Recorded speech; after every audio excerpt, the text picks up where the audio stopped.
being a fashion student and suffering from ADHD is criminal.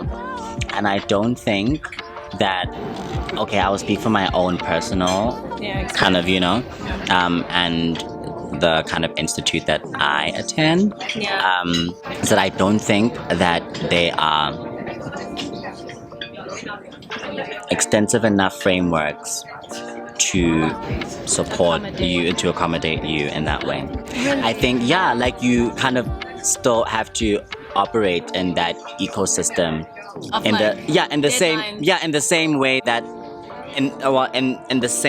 you're expected to kind of perform in the same way that a neurotypical person performs, even if you're neurodivergent. Like your brain doesn't work like a neurotypical person's brain does. They're able to kind of compartmentalize things a lot easier, whereas when you're neurodivergent, all your ideas are all happening concurrently, and there isn't kind of tangible and effective enough frameworks to accommodate that. That's how I feel. That's my hot take of the day. Hello loves, welcome to Brunch with Chantal, my little audio journal where fashion meets real talk. I'm your host Chantal, a fashion entrepreneur and lifestyle curator, and today we're brunching at one of my favorite spots, Olives and Plates in Sandhurst, Sandton.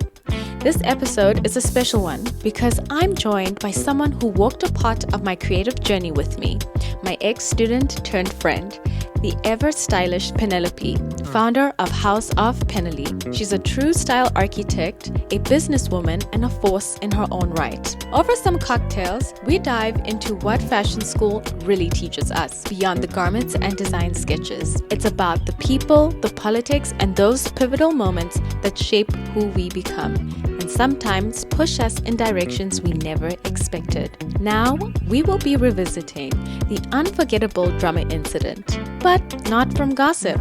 This is about growth, perspective, and the real-life undercurrents of being a young creative in a high-pressure environment, where inspiration and overwhelm often live side by side. So pull up a chair, pour yourself a mimosa, and join us for brunch, where the conversation is as real as the fashion. Okay, so let's give you guys a background of how we actually met. I used to be a lecturer at a local fashion school. We're not going to say their name because legal purposes. And so yes, I was a lecturer for a very minimal time, and I was teaching fashion design, specifically visuals. Fashion illustration and design concepts. There we go. And design, period. You see? Okay. That's my queen right there. Okay. No, and I must tell you, she is such a character. She's one of the students that I'll never forget, because not only does she embody fashion, she makes you want to come to work and there is someone to teach. Like, you can tell she's meant for this industry, So, facts.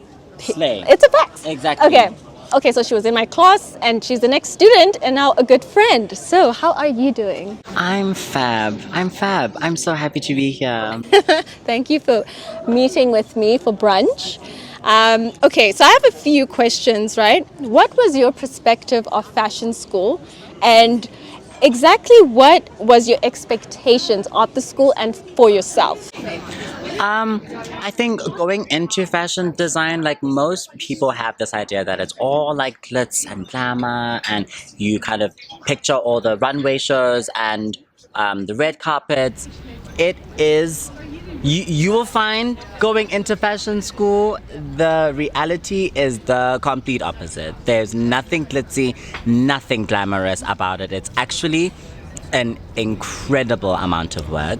And the same way like you think of like any in industry you believe is taxing, it's the same amount of long hours, same deadlines, huge assignments, like massive. And you find out day one. Week one, pattern engineering. Yeah. You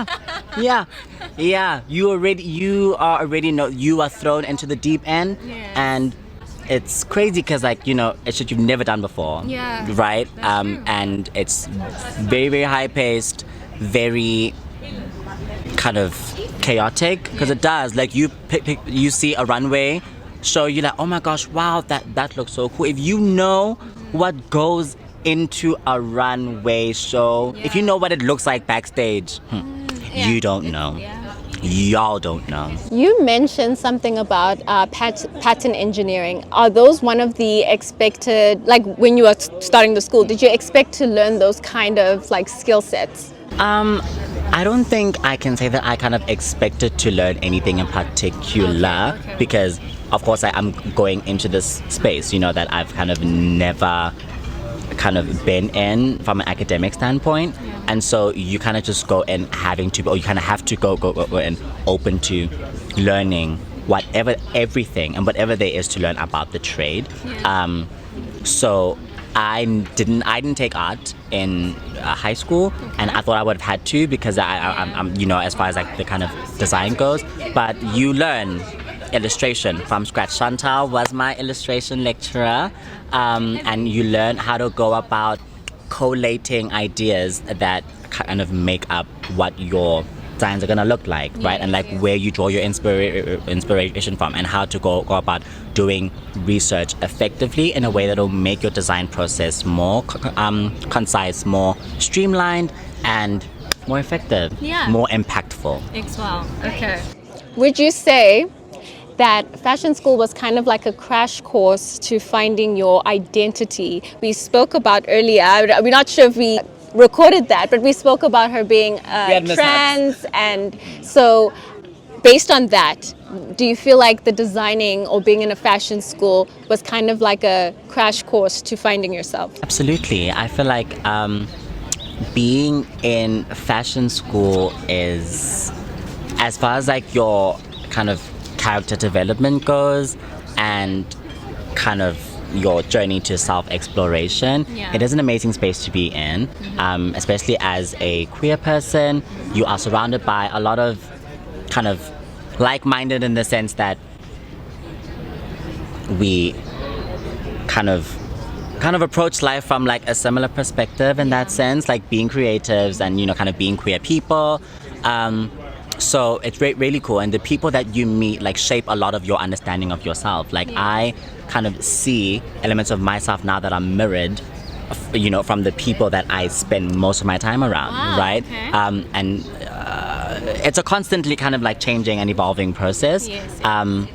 But just kind of being in that environment, like with the fellow students, your lecturers, like who really help like shape and mold the person that you become, and kind of impact the way that you go about your decision making. So it absolutely does change and shape and evolve you as a person. Absolutely. What I can say from experience, like how you consumed knowledge, you were very quick with the actual illustrating part of it, and it wasn't stressful to teach you. That's a fact, because apart from my disrupt.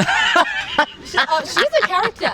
She's a real character. Apparently, I'm really disruptive, guys. I just have a big personality. Okay. There was a point, she is a Virgo sun, Aries rising, Leo moon. And we actually get along because we both... What's your sun sign? We both Venus Libra. Libras. What's your sun sign? I'm a Leo. Okay, Slay. Oh, you're Leo sun. Yeah, Leo sun, Sagittarius moon, Capricorn rising. Cap rising. I know. Thank you. Oh, let's show them the drink. Let's show them the drinks. They're beautiful. Oh, thank you. Mine is a mocktail. I don't drink. So. Oh, I'll bring Chantal that doesn't drink. She makes good choices. Mine is, what's it called? From Italy with Love. Yeah, exactly. What is this one called? Can't see it in front of the camera. What's this one called? Yeah, we did. Okay, so this one is a raspberry Collins. Oh, raspberry Collins. And then from Italy with Love. Exactly. Aha. Thank you so much. Thank you. Thank you. I'll wait to describe my drink as strong and beautiful, like me. We're gonna get that. We're gonna get the tea. So, Thank you so much. thank you. Okay, let's cheers. Let's cheers, Queen. Queen. Okay. Right. As I said, you're a great learner in terms of consuming the information. Yes, She didn't stress me in terms of like, no, sketch like this or whatever. But she is a character. She would sit with her posse at the back of the class. And as I'm trying to teach 32 students who have the dead stare of a Generation Z, right? I'm like, what is that little murmur at the back? And I'm like, Penelope. And she's Penelope, like, girl, that what? better not She's like, be Chantal, you. I'm not speaking. And I told them not to call me ma'am or anything because, so she's like, Chantal, I'm not speaking. And I'm like, but what? Like, She said, girl, the noise is coming from there, so it must be there you. was a point, right? We were doing, I think, design. Okay, we're going to bleep that out. But we were considering design. And I give an example. I put an example of London. And I asked the class, like, can you give us the elements and principles and how would you create? I remember this exact lesson. What? She killed it. She killed it. That's when I'm like, you know what? If you weren't difficult in that sense, she's amazing. You'd be fab. You'd be absolutely amazing. And she's like, okay, what I would do is at the lines from the buildings, I'll create pencil skirt. And she started explaining a collection just by visualization. And then I was like, give a round of applause, people. Please give her. Everyone, let's do it like Penelope. Thank you. I was like, everyone, that's how it's done. And I think that was my proud moment. That's when I was like, okay, I like you, but you're difficult. I think I kind of am I was never really good at studying. Okay. Or like I never kind of like got like the hang of studying. And so I've always put like a big emphasis on listening extremely attentively in class and kind of engaging with the teacher / lecturer, a lot, and asking questions and just like, because that process of engaging with the teacher and asking questions helped cement the information in my mind. And that helped me a lot because I wasn't really good at studying. So kind of I couldn't afford to not be an active student in the classroom because that would fuck me over later on. In the long run, yeah. So yeah. Yeah, no, you consumed knowledge really well. So I'm glad that it came natural. It wasn't something that needed to be forced, And I acknowledged that. You ate that as a lecturer too. No, thank you. Exactly. My goal was to make sure you guys understand the premise of being a designer. You're gonna need it when you leave, like for sure. And you're doing it now. Yeah, we still implement principles and elements even today. Yeah, with everything. To be able to like know what and how they differ. Because your elements and principles are not the same thing. No. And They're not. yeah, things like that. So as creative people, we look at other icons who are also like expressing themselves through their arts, through their writing. Who specifically like a certain icon that inspired you to become the person you are or aspiring to become? My icon primarily will always be my mom. She's my style icon. I guess like because she isn't like a designer or whatever, but I got a lot of my fashion sense from her. Like this blouse that I have on today belonged to my mom. And I guess like that's where my appreciation for really, really good clothes came from.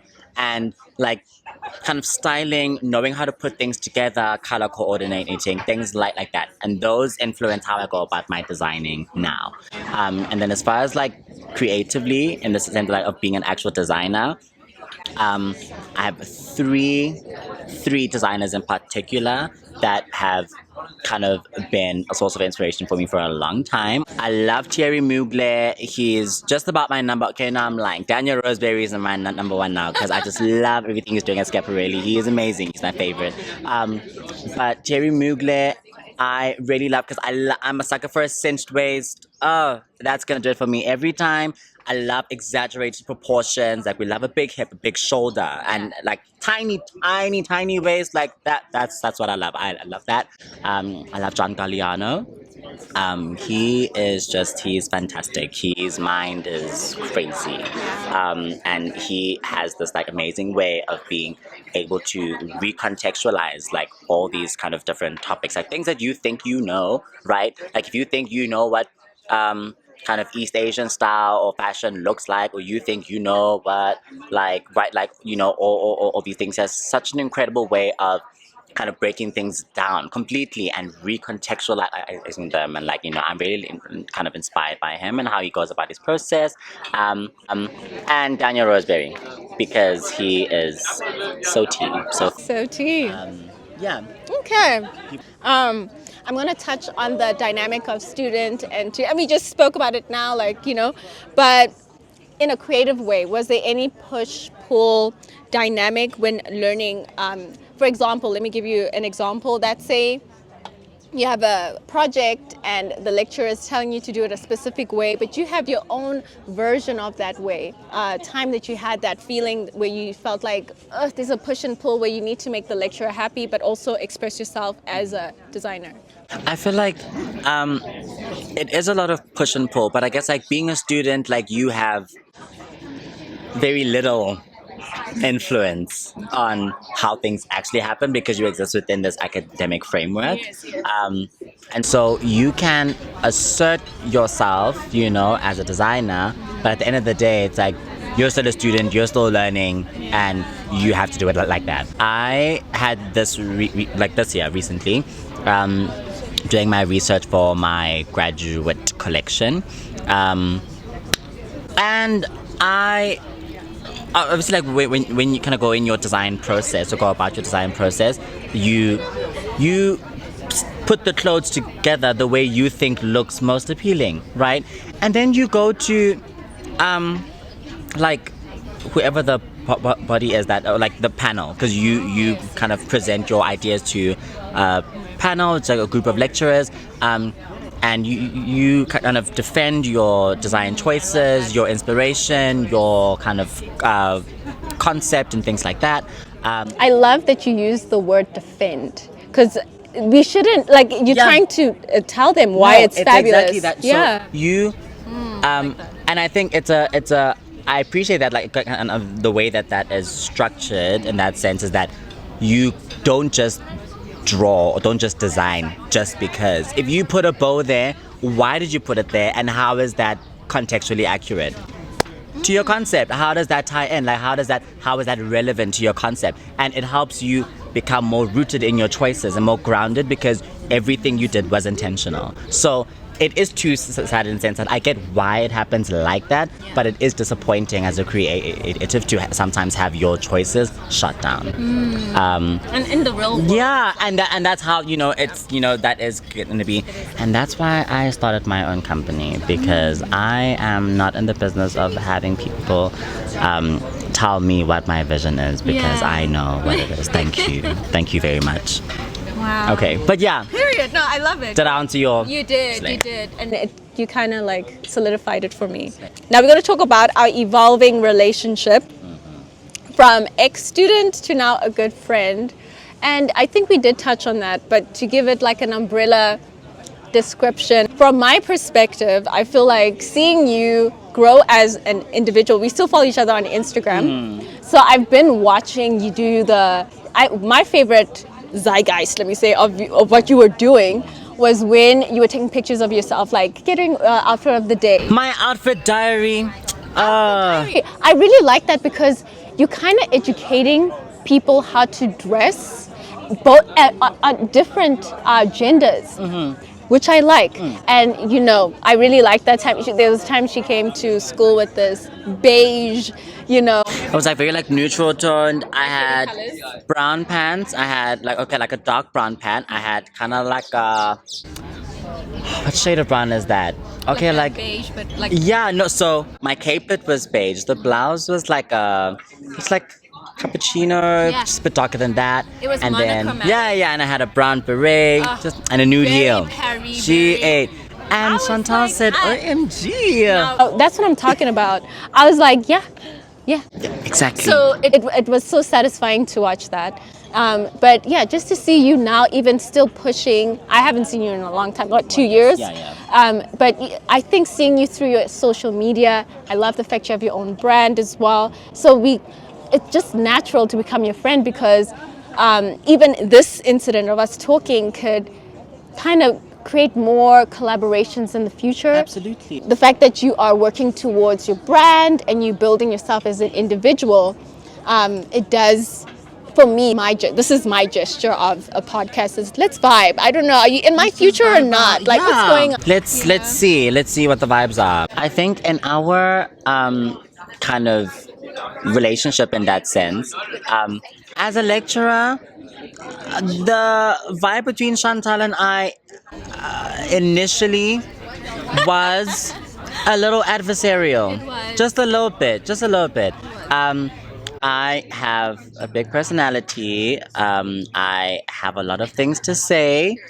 And Still do. could that have resulted in, a series of disruptive moments in the classroom? Absolutely. I don't believe I'm beyond reproach in any way.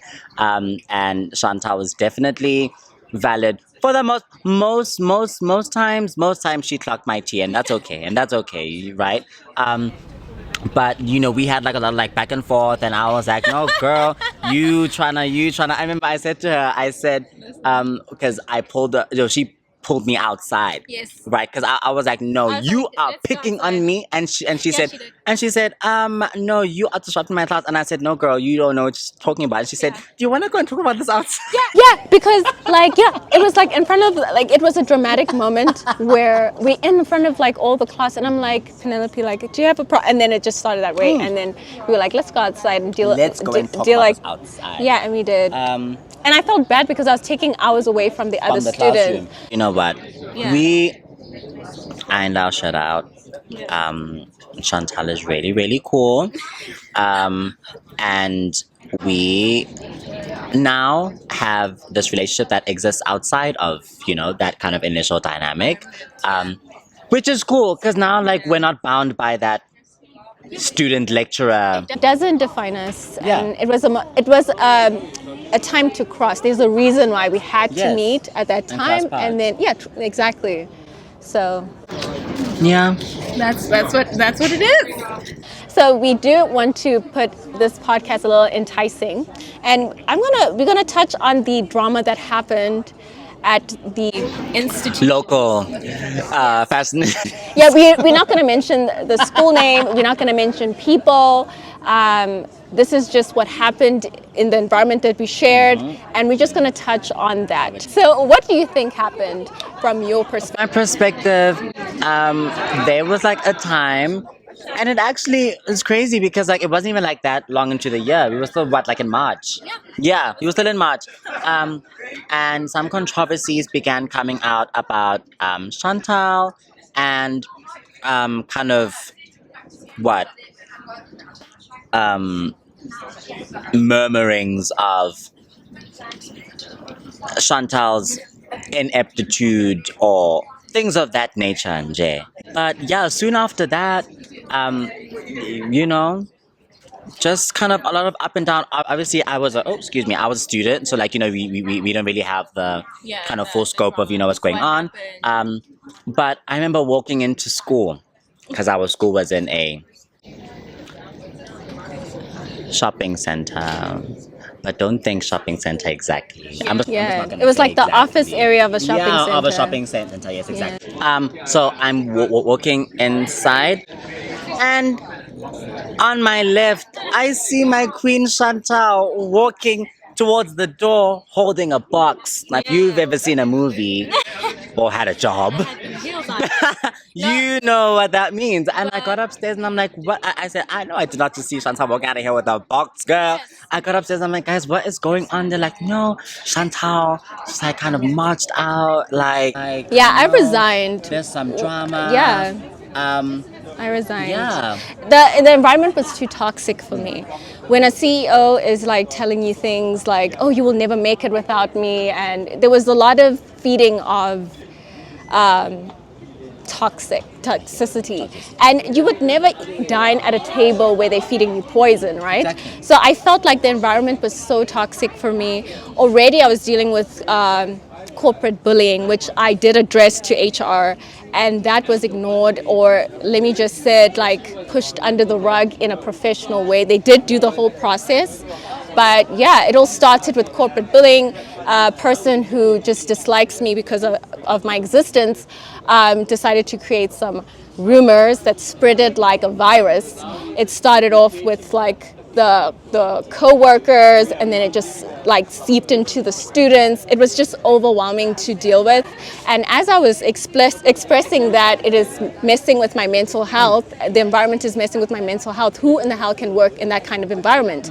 I even stated it even in the, what is that thing when you go to HR and you give it to them? Like a grievance. Yeah, I stated in the grievance that the environment is so, how am I able to work right now? Like, and yeah, so I filed a grievance, and then I also, resigned. I resigned because I just felt so misaligned in that environment. I have some kind of new ones I'd kind of like to gauge from you in terms of this kind of conversation. Because when I got there, you were one of the only lecturers of color that I had. And I would like to know if you think that your being a woman of color in the workplace was a kind of contributing factor to how that whole thing played out. Personally, I don't think so. Okay. There was a lecturer before me, like two of them. Okay. And the fabulous, I forgot his name, but like he had beautiful braids. I forgot his name, sorry. He's still there. We're not going to talk about it. Yeah, he's still there. I'm not going to say his name though. Oh, okay. Oh yeah, and we're bleeping out the names, but there were two people who are of color, and they left. One decided to study overseas, and then I don't think it's the reason. Okay. I must admit that I have made a grievance again or complaint or something. I told HR that there was times where you guys were walking outside the school, and you know how loud you guys are, and one of the lecturers, the ones, was saying, it sounds like the ghetto outside. And that, as a black woman sitting in that environment, being the only, I really was offended by it. Yeah. And it was something that I didn't even know, like, who can I talk to about this? Because I put it on my status saying, like, ooh, discomfort or something. Girl, because side eye. What are you talking about? It was a heavy side eye. I was just like, wow. And then that's why I said people are fake. They being your friends now, but when they think of you, they think it's... They're like, oh, listen to those blacks making noises.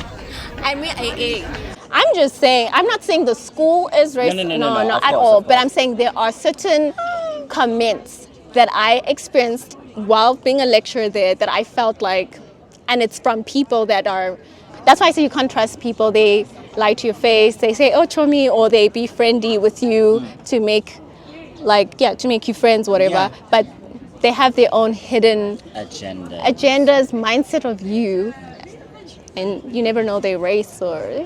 I'm not gonna say they are racist. I still feel that even like being in like a fashion institute, it's not even a systematic thing, because it's not.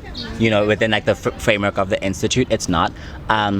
But I think just like in as far as like interpersonal relationships go, like specifically between students and lecturers, you can always sense the undertone in like who is kind of getting more accommodations or more attention or things like that, right? And you feel that you as a student of color would never be afforded that extent of accommodate, because they're like, but it's just like, I mean, that was your experience. Side eye, because really all you can do is side eye, because there isn't anything kind of like systemic about it, so you can't like kind of complain about it, I guess, in that sense, as effectively as you could, like if it were like backed up by like maybe like if it was like a structural thing. But there is always that in that undertone. Yeah. I think also as individuals, we already assume the best of people. We don't want to think they come with hidden intentions or agendas. So it's always a shock to the system when you learn that a person thinks this way about you, or the betrayal in a friendship that you thought was safe. It can really impact you. I was always shocked that the same person who was so friendly to me can take me to a room in private and say, I'm going to destroy your career and your life, and actively went to do so and started spreading rumors. Like that for me was such a shock factor that personally I have trouble trusting people.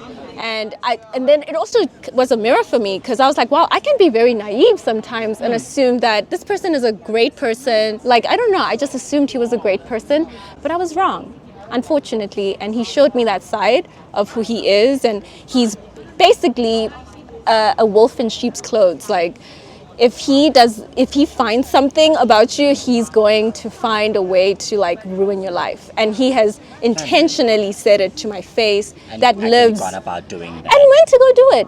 Hey there, friends. If you've ever felt overwhelmed at work or dealing with the stress that comes with a toxic work environment, I want you to know you're not alone. In South Africa, there are real accessible resources designed to support your mental health, whether it's stress, anxiety, burnout, or even corporate bullying. The South African Depression and Anxiety Group, SADAG, offers free confidential support. You can call their helpline at 0800 456 789 or even WhatsApp them at 076 882 2775 anytime you need someone to talk to. If your company offers an employee assistance program, check if they're registered with EAPA-SA. That's the Employee Assistance Program Association of South Africa. They connect employees with counselors and short-term wellness services to help you get back on your feet. And if you're looking for one-on-one guidance, organizations like Humanators Counseling, Movable Mind, and Life Counsel all offer workplace mental health support, from counseling to trauma debriefing and corporate wellness workshops. Remember, your mental health matters just as much as your job performance. Don't wait until you hit a breaking point. Reach out for help today. All right, so we are at the end of our podcast. We just want to solidify our conversation that it's no matter what happens in our life, we have to transition out of whatever diaspora that we're in. For instance, after the incident, I ended up leaving and then started my own life, which has been a blessing, thank goodness. So sometimes the universe is pushing you out of a situation so you can find the right way for yourself. Sometimes the grass is greener. Yeah. Lean in. Yes. Yes. And the universe will give, not even clues, babe. The universe will give you a banner. And be like, girl, open your eyes, queen. what do you want young creatives to know about thriving outside or inside institutions? What do you think? Okay, inside institutions, like while you are kind of still at school or in college or whatever, the kind of, what is it called, like a proverb, proverb, comparison is the thief of joy. I love that one. Is that your quote of? Is that my What is that your I don't quote? know if that's That my you wanna quote. leave us This with? is just like a means to me to drive the point I'm making. But in my experience, you will be miserable if you use other people's kind of lives and progress as a means to determine how you feel about yourself. Wow. It's a very, very miserable space to go in. Our lives are different. Our paths are different. Yeah. Timing is different for everyone. And you have to be patient with yourself and understand that your journey is your own. Yeah. And that the kind of universal kind of timing in your life is specific to you. And it's got nothing to do with what whoever else is doing. As long as you make sure that you are applying yourself as best as you can and doing everything that you need to do and meeting your obligations. If you get up in the morning and going to school, carrying out that, like going through that whole school day and kind of getting everything done that you had to do in that day, that's everything. That's it. Like, don't even I think we kind of get lost in the source of shooting for the stars, right? That we kind of put so much pressure on ourselves to be amazing right now, or to be kind of stellar right now. And you can have stellar days. You won't have stellar days all the time, and you have to hold space for days where you aren't performing at 100%, because those are as bad as the days that you do perform at 100%. And you take the energy that you have built from the days that you did perform at 100% and use that to kind of use the energy from that space that you existed in when you were performing at 100% and use that as your driving force to pull yourself through your 40 or 50 or 60%. Yes. And then outside of school, it's, well, depending on what you're doing, obviously.